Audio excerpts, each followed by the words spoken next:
Have you ever noticed how easy it is to put off making a change or getting started with a lifestyle change, even when you know it's something you really want or need? Maybe you've spent hours reading about the best diets, watching inspiring videos, or even written out a plan, only to find yourself days or weeks later still stuck in the same place, still waiting for the right time to begin. If this sounds familiar, I want you to know you're not lazy. You're certainly not alone. In fact, this is one of the most universal human experiences, the struggle to get started. We all have those moments where we know what would be good for us, but something is holding us back. I'm certainly guilty of it. We tell ourselves stories. I'll start next week when things are quieter. I don't feel strong enough right now. I need to get through this busy patch first. Or there's no point starting before a holiday. And before we know it, weeks, months, or even years have slipped by. Why do we do this? Why do we procrastinate, especially when it comes to our health and well-being? And the answer is actually deep-rooted in our biology and our evolutionary history. Our brains are designed, above all else, to keep us safe.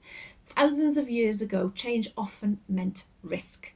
Trying something new, leaving the safety of the tribe, venturing into unknown territory, eating unfamiliar foods could be dangerous. So our brains developed powerful mechanisms to keep us in familiar routines, to avoid unnecessary risk, and to conserve energy for when we'd really need it. But fast forward to today, and those same protective instincts are still at work. Starting a new diet or health program, as positive as it might be, represents change. It's unfamiliar, uncertain. And so, without us even realising, our brains start whispering those familiar stories. It's not the right time. What if I fail? I'm not ready. I've tried this before, it didn't work. Those thoughts aren't a sign of weakness. They're a sign that your brain is doing exactly what it's designed to do, protect you from discomfort of the unknown. But here's the catch. What kept us safe in the past can keep us stuck today. The stories we tell ourselves, often on repeat, become the walls of our comfort zone. They keep us from taking that first step, even when deep down we know it's what we want most, what we need most. Procrastination isn't just about being lazy or unmotivated. It's about our brains trying to keep us in familiar territory, to avoid the discomfort of change. And sometimes, the bigger the goal, the scarier that first step feels. Our minds start to focus on everything that could go wrong, every past failure, every reason it might not work this time. It's a form of self-protection, but it can end up holding us back from the very things that could help us thrive. And I see it all the time. People arrive in my clinic with the best intentions, full of hope and determination.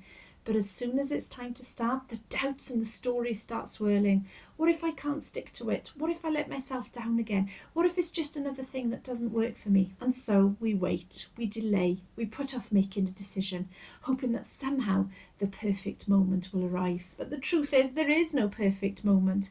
There will always be reasons to wait, always stories in our head about why now isn't the right time. The real challenge isn't finding the perfect plan or time.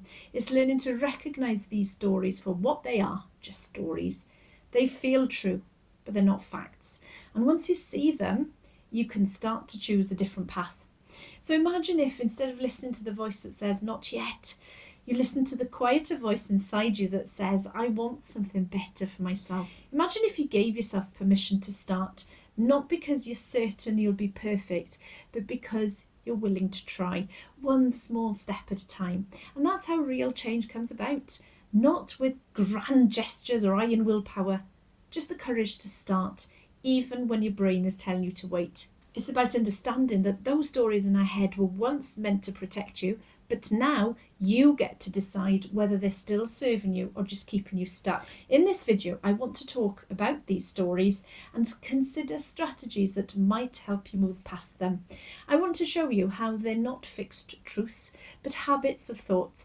And I want you to help see what's really possible when you choose to start, even if it feels scary or uncertain, because you're not those stories, and your future doesn't have to look like your past.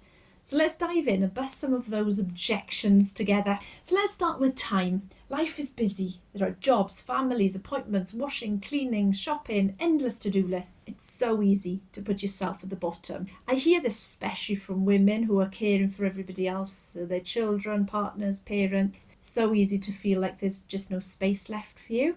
let alone for learning something new about your health. But isn't it interesting how, even when we know something could make a real difference, our brains are quick to step in with, I don't have time, not even half an hour to sit down once a week to learn about what's really happening with your blood sugar, your energy, your cravings, or to discover tools that could finally help you break free from willpower struggles. Is it true that you don't even have a short window to understand how insulin works, how a few simple changes could transform your health? It isn't a criticism. In fact, it's a brilliant bit of self-protection from your brain. Our brains are wired to keep us safe and comfortable, and one of the easiest ways to avoid discomfort of the unknown is to convince ourselves we're too busy. Not now.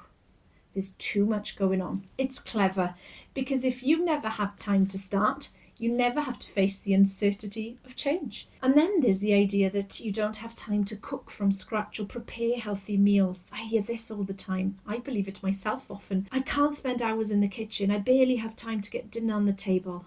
Do you know what? Life is busy, and most of us aren't looking to become gourmet chefs. But here's the thing, taking care of your health does not have to mean these posh recipes or hours chopping and preparing. Just learn a few simple shortcuts. Buy frozen diced vegetables.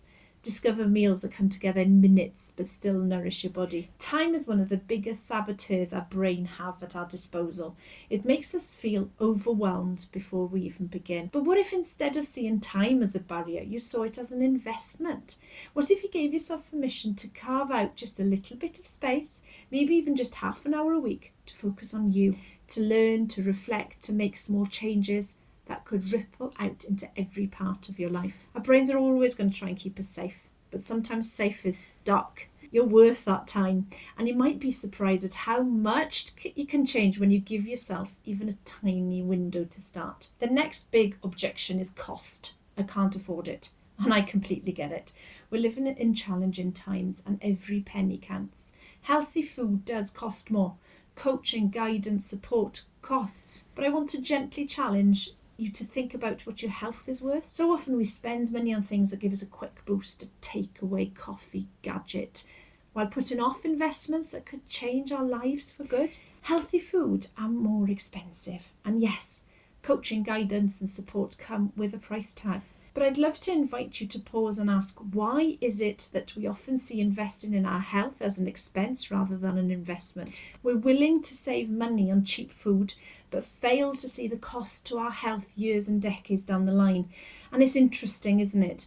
We really hesitate to spend on things that give us a quick burst of excitement. Yet when it comes to something that's so important that could change your health, your energy, your future, we get that uncomfortable feeling of, can I justify this? I see this all the time. Many people tell me they've tried to go it alone with diets or plans, only to end up back where they started, often feeling more discouraged. Yet when it comes to spending on real support, accountability and education, there's that reluctance. Why is that? Is it because we're not used to prioritising ourselves? Or maybe because deep down we worry it won't work or that we don't deserve it? A very common story I see with my own clinic is how some people put others first and worry about spending on themselves, that it's seen as selfish. But after a few months, once you're off one or two medication with new levels of energy, I see how they can give even more to friends and family because they feel so much better. Again, it's that leap of faith. So if you are struggling with an internal conflict about spending, it might be worth asking yourself honestly, what is the real cost of not making a change? How much do we spend financially, emotionally, physically on things that don't truly move us forward? What could your life look like if you chose to invest in something that has the potential to actually make a difference? Sometimes the most important investment we can make is in ourselves, and it's not selfish. Now let's talk about willpower. Another one I hear often is, I don't have the sticking power. I can't do it. I always give up. And let me tell you, this one does frustrate me because it's not true. It just means you've been using the wrong strategy. Diets that rely on willpower alone are designed to fail 100% of the time. They put you against your own biology, making you feel like you're constantly fighting yourself. But when you understand how your body and brain work, when you learn to work with them, not against them. Everything can change. I've seen people who thought they had no willpower achieve incredible things. One man in my clinic had struggled for so many years, losing and regaining the same weight over and over. And when we changed the approach, so we focused on mindset, habits, and understanding his triggers, he lost 8 kilograms in 8 weeks and kept it off. And he finally said, I've stopped blaming myself. I'm working with my brain and not against it. And finally, the most frustrating story I hear is that it's too late for me. Maybe you feel like you've missed your chance. Change is only available for younger, fitter people. But let me tell you, I've seen people in their 60s, 70s and 80s make incredible changes. Your body is always wanting to heal. It's never too late to start. It really doesn't matter how far gone you might think you are. I can tell you that there's still gains to be made. And I've seen it happen so many times. So what do all these objections have in common? They're just stories. Stories we tell ourselves to keep us safe, to protect from ourselves, protect from disappointment, or to justify staying where we are. But they're not facts. They can be rewritten. You're not too busy, too old, too tired, too far gone. You're not lacking willpower or discipline. You're simply in need of the belief that change is possible for you. And I've seen extraordinary things. People have reversed their diabetes, stopped blood pressure medication, lost the weight, medication's gone. People have regained confidence, energy, and joy for life. And every single one of them started with the same fears and the same stories. So if you're ready to change that story, I'd love you to join us in the Blood Sugar Mastery Programme. The doors are open right now, but only for a short time. So if this speaks to you, don't let this opportunity slip by. Click the link below and learn more.